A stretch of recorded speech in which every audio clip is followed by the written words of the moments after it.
Okay, here we are making a quick video on how to change out a coolant temperature sensor on a Kubota generator. In the event when you open your bay door, your generator is going to look something like this. We have different models, so they might look slightly different, but the coolant temp sensor is in the same location on every generator, and the only tools that you'll need are a 3/4 inch box end wrench, a normal 3/4 inch wrench, and possibly a pair of pliers, and we'll get to the possibly here in a second.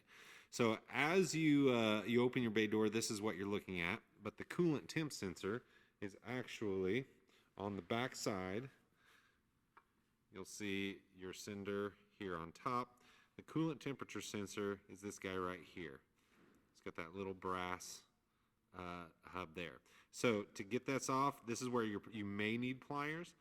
All you got to do is squeeze down on this little tab and then slide that off.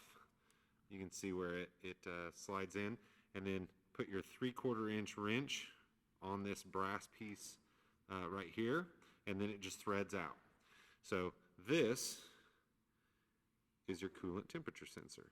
You can see it threads right into the motor, and then as you tighten it up, you'll want to make sure that those two little ridges that you see right there, they're on top.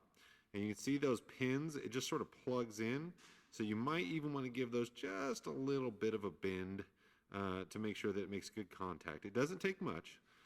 So you screw this in, make sure those ridges are on top. Take your wiring harness here, line it back up, and then you want to push it in until you hear that click. And then that's it.